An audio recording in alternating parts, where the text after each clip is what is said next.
myself, that's all I got in the end. That's what I found out, and it ain't no need to cry. I took a vow that from now on, I'm gonna be my own best friend. Hey guys, welcome back to my channel. My name is Ntiki and welcome to my little corner on YouTube. If it's your first time here, I hope you do stay around. I hope you subscribe and you become a part of this family. And if you're a subscriber, hey girl, how you doing? Guys, happy new year, happy new year. I didn't even say Merry Christmas to you guys. Is it too late? I don't know. I'm gonna say it anyway. Merry Christmas, and I hope you guys have had a wonderful, wonderful start to the new year. I know I'm very excited about this year 2025 and glad that 2024 is over, okay? But yeah, I thought it would be great. Like, my whole mindset for 2025 is just, let's level up, girl. That is my whole vibe, my whole, my whole vibe, my whole J focus.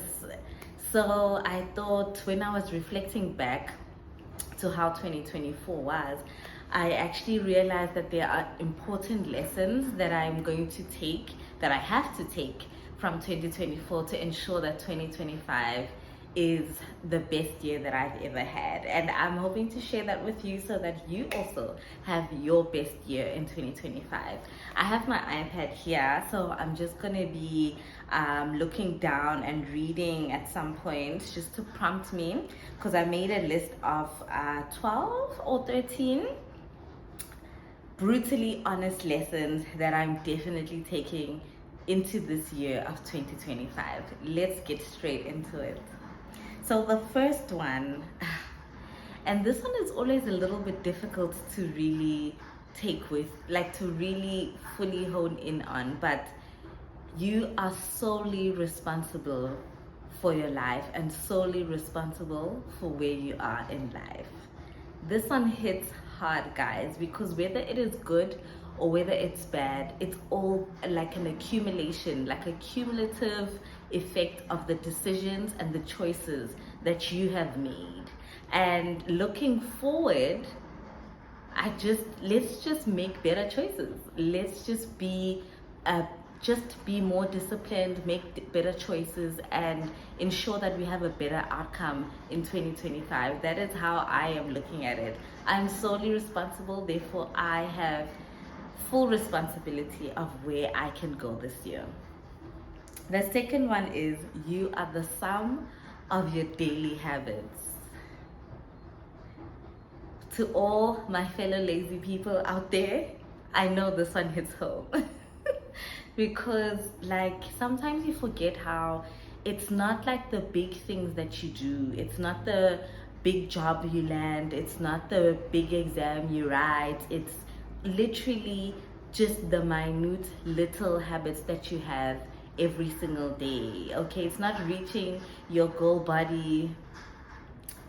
Yeah, it's literally every day choosing to eat better, every day exercising, every day just choosing to be a little bit more better than a little bit better than the day before.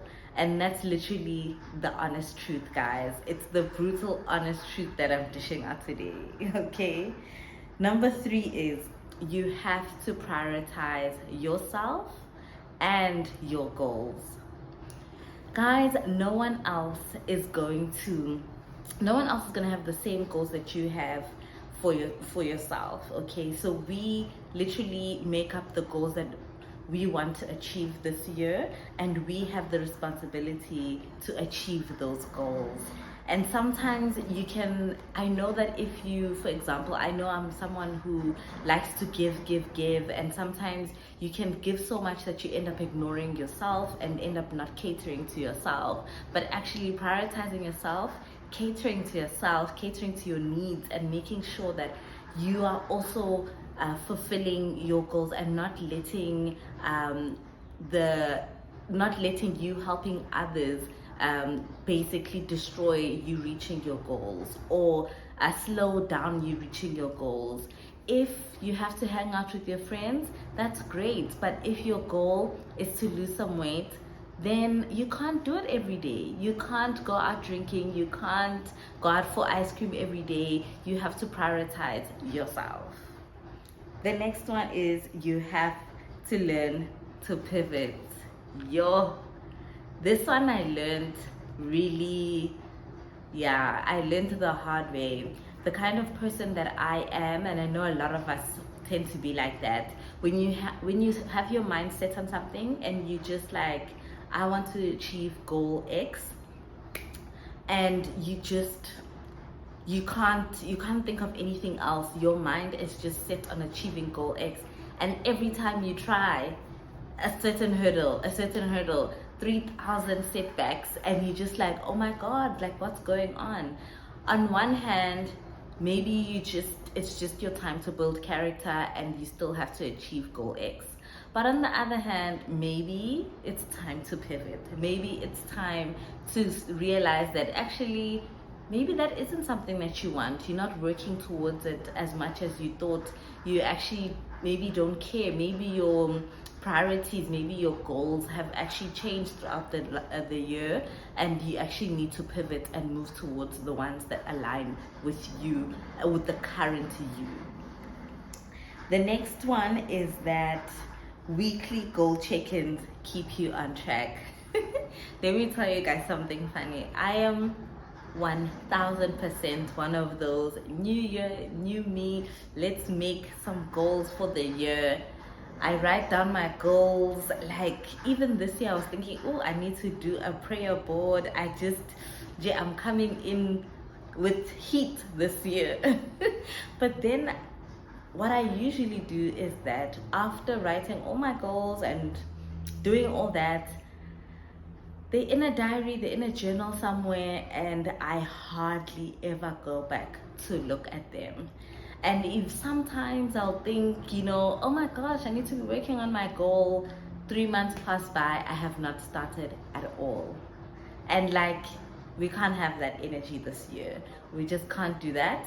We definitely have to make sure that we are working towards those goals, and we are doing weekly check-ins to make sure that we are staying on track. The next lesson that I learned is preparation is key. Everyone always says this one, failing to plan is basically planning to fail. Guys, let's just be better. I'm talking to myself here. Let's just be better. Let's make plans. Let's make sure that we are prepared. For example, I've got a big goal in the next 6 weeks.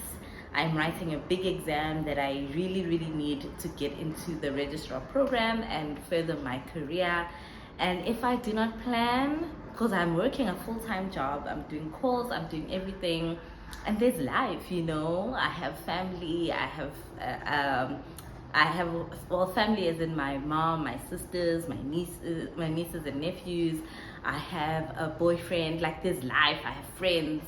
So I really need to plan and make sure that I prepare, and I also prioritize my studying to make sure that I'm successful, because this is my goal that I want. So I have the responsibility to make sure that it happens.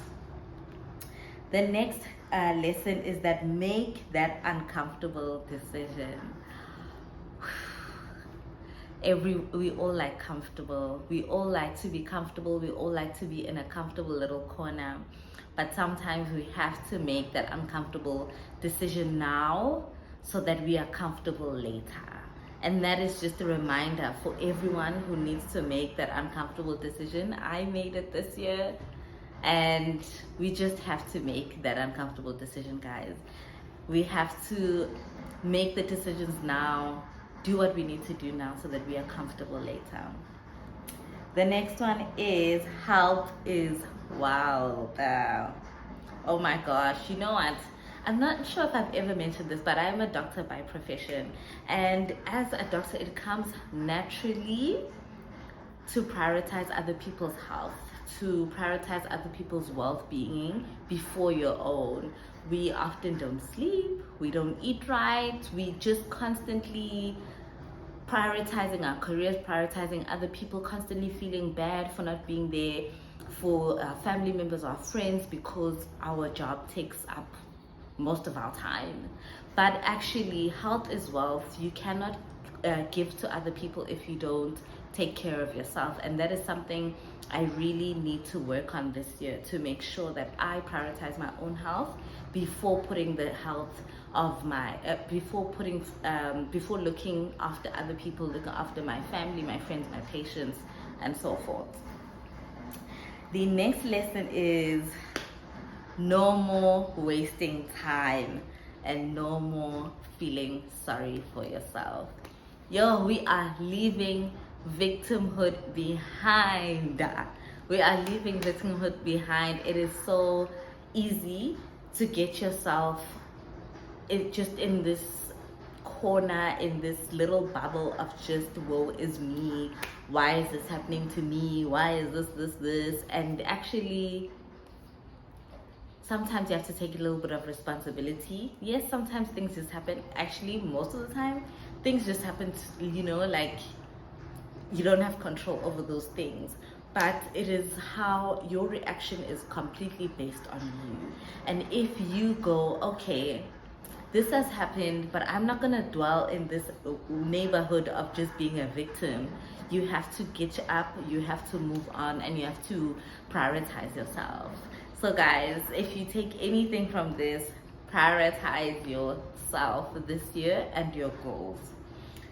The next one is actions are way better than overthinking. If you're anything like me, you can spend hours thinking about all possible reasons why you shouldn't do something. All possible reasons why you shouldn't do something. I can come up with all the excuses, all the possible issues that can go wrong, all the possible hurdles that I can come across, and I can really talk myself out of something that I know that I should do. But because I end up just overthinking it, I end up just not even taking a single step in that direction, or I over plan. Even though I said preparation is key, we should also be careful to not over plan. Just take the step, just start, and then just make sure that you are moving forward and you're not constantly sitting in this realm of just planning and overthinking overthinking about every single possible situation that can go wrong. The third to last lesson that I've learned is gratitude is everything.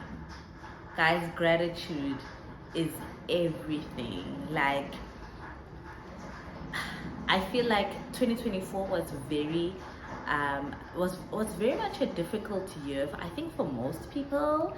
I mean, some people had a really great year. I know one of my friends, like, it's been an amazing year for her, and I'm so happy for her. I'm so grateful that she had an amazing year. But I know for a lot of us, it was not a great year, to say the least. Like, there were a lot of issues, and it was just not a great year. I'm coming back, guys, 1 second. Okay, I'm back. Sorry about that. I've literally got all these lights on me right now, and it's just making me really, really hot and bothered and sweaty. So I just needed to just get some air. Sorry about that. I was saying that gratitude is everything. That is one of the major lessons that I've learned this year. And 2024 was a difficult year. The years prior to that were just difficult for me anyway. So it's been just a stream of difficult years linked together.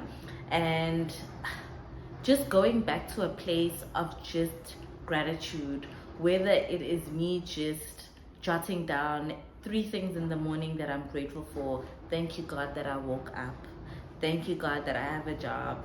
Thank you, God, for my family and my friends. Just the simplest things can really help to just shift your mindset, to shift the negative thinking, to just shift you out of that low mood that I think a lot of us can sometimes get. We get so engrossed in just negative thinking and really being overwhelmed by the situation that you're in, that you sometimes, you just need to kind of pull yourself out of that and just realize that, okay, there is this really horrible situation in my life, but also there are a lot of other good things.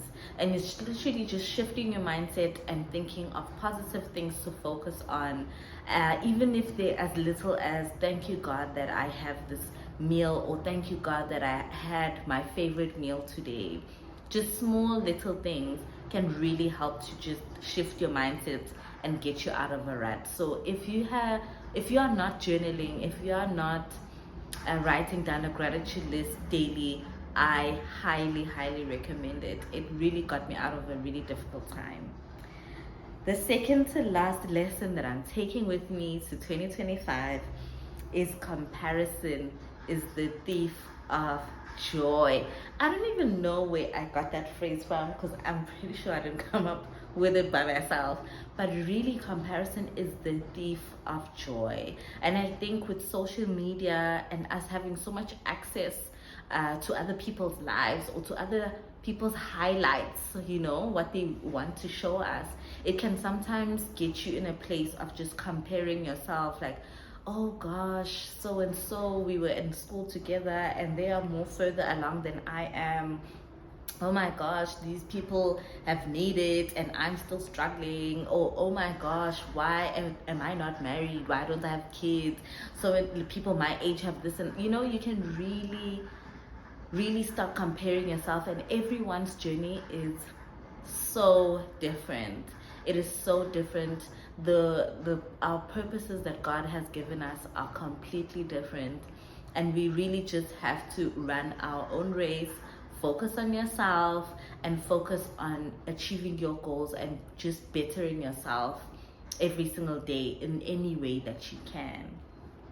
And the last lesson that I am taking with me to 2025 is that don't fear failing. Fear not trying, which means you're not growing or you're staying exactly the same. Now, this one took me a while to be able to fully accept it, because I think, like most of us, I hate failing. I absolutely hate failing. I hate it so much, and I just want to achieve everything. In fact, I don't want to just achieve, I want to overachieve. That is just the kind of person that I am. And even when I was thinking about getting back onto YouTube, I was like, do I really want to do it? Do I really want to put that energy, try again, and put so much energy? It takes so much time and energy, and sometimes I don't get views. Sometimes, it's like a difficult, slow process. And I realized that, I should fear not trying. I should fear not trying, fear not pushing myself, but I should never fear failing. If it doesn't work out, it doesn't work out, but I tried, I learned, and I grew. So guys, I hope you took something from all my rambling. I hope you took something from the lessons that I learned in 2024. I know that it was not an easy year for a lot of us, but I really hope that you came out with more strength and with more power, with more zeal to take on 2025. I wish you all the best, and I hope you have your goals written down. I hope you are moving towards it. If you've got a plan and you've written all your goals, I know I have, and I'll probably be sharing them with you throughout the weeks. But yeah, guys, I'm really excited, and I'm hoping that you guys also feel the excitement. I think everyone is just trying to have a really good year this year, and I know that we all can. So I wish you all the best, and thank you so much for watching this video. Please do like and subscribe, and definitely comment down below if you are ready for 2025. What are your goals? What are the lessons that you learned in 2024 that you are taking with you this year? Thank you so much for watching. Bye.